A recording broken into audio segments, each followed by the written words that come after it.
What's going, guys? Today, welcome to Trade Recap 24/09/2025. Thursday? No, it's Wednesday. So today I took a loss. Fortunately, it was a loss. We're very bearish today. I'm guessing we're continuing to be bearish since yesterday, which I'm not too happy about, but hey, it is what it is. I was hoping we retrace somewhere lower like we did yesterday and then maybe continue a bit higher, but I guess we didn't. Well, I guess we can clearly see we did.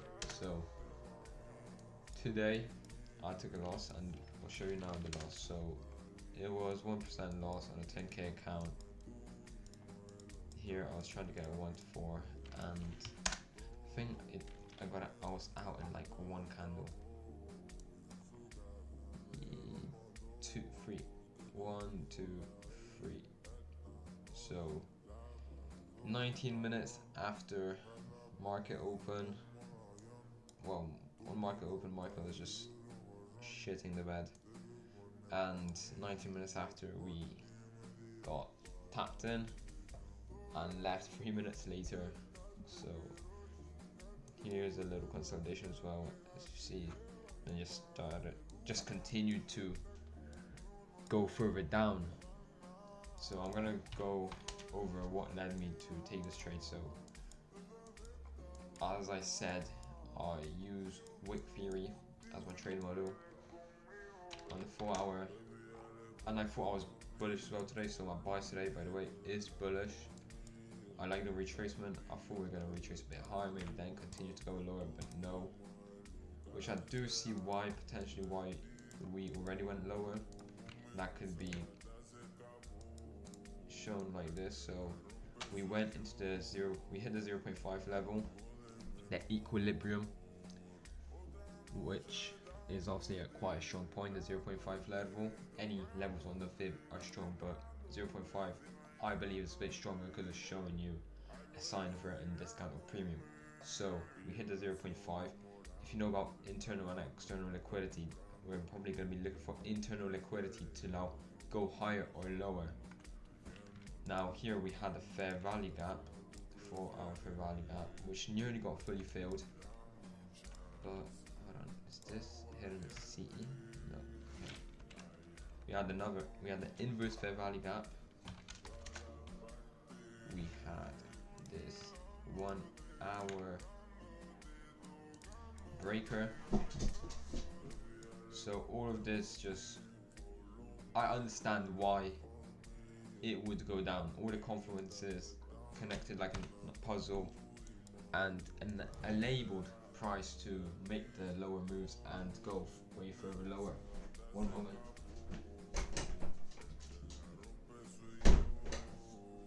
So I understand why I went lower, but I'm sticking to my strategy, and even if I see confluences that are proven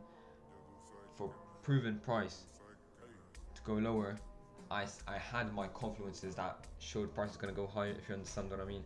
Yes, it showed me, the confluences proved to me it's going to go lower, and I did want to go lower, right? I wanted it to go lower to hit my entry and then go higher, but that's not what happened. It just, as I said earlier, just shit the bed. So that's just the only way you can really talk about this price. Like, what's happening? Come on. All these highs, and now we're going lower. Now it's just gonna be like down, lower low, lower high, lower low, lower high. But why did I take this trade? 4 hour time frame. Wick, big wick. Right here, hold on, let me just show it. Let me get rid of this. We had the big wick, right? Engineered liquidity, 1 2 candles. Swept all this, which doesn't really count as a sweep, right? But because we didn't sweep nothing too important, like we didn't sweep this low, which is quite an important low. We did now, but not then. So we didn't have the sweep before, which does make the wick theory, which does make my strategy less probable, but I had also right here, as you can see, 4-hour inverse fair value gap. I had my fib out, and my fib was aligning with 0.79. So in the space of, let's see, 1.5 pips, I had quite strong confluences. So I mean, the 4-hour time frame, that's one of the strongest time frames. That's the strongest time frame I use for my strategy.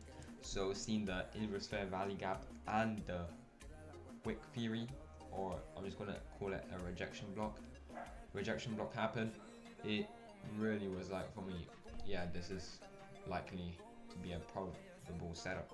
Obviously no strategy is 100%.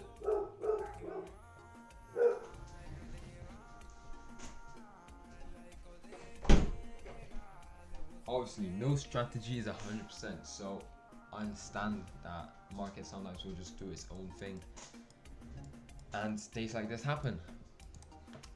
So now you understand my theory, idea behind this trade. Let's go and see why it didn't work. Oh, I mean, I did show you why it didn't work as well. So this is the trade. I can show you it again. It did wick quite nicely down, went too far. Actually went like twice my stop loss, yeah, 13 pips. So that would have been a 23 pip stop loss if I wanted to still be in this trade. Price just was going down, down, down. Started playing around in the 1 minute, as you've seen earlier. Started going further down.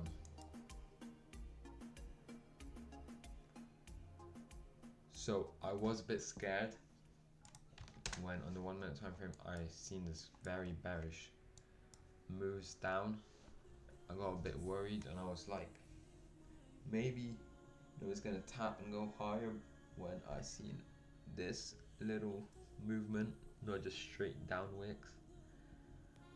But then it started going straight down and I was like, you know what, this is my strategy, I believe in it.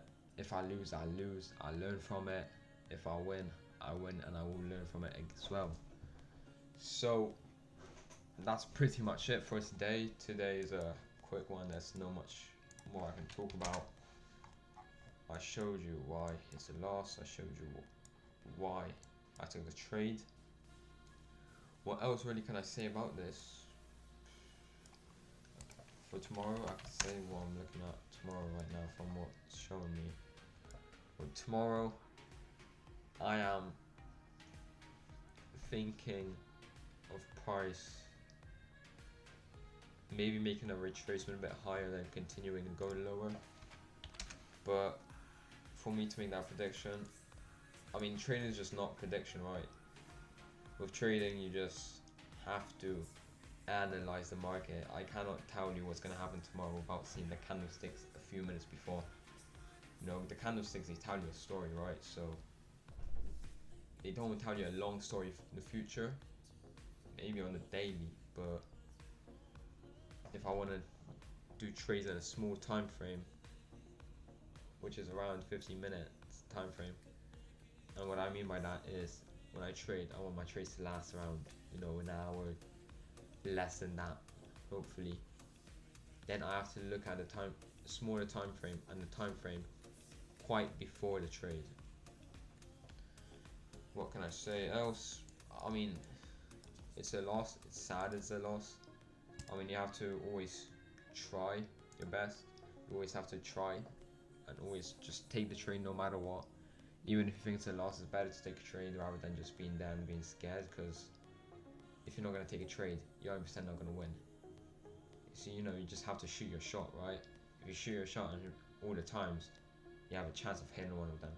But if you won't shoot your shot, you ain't got no chance of hitting any of them. So that's kind of the idea here of if you're worried about taking a trade. I'm really yapping, am I? Yeah, I'm just so tired. I've just got back from college. Yeah, I'm gonna end it here. Bye.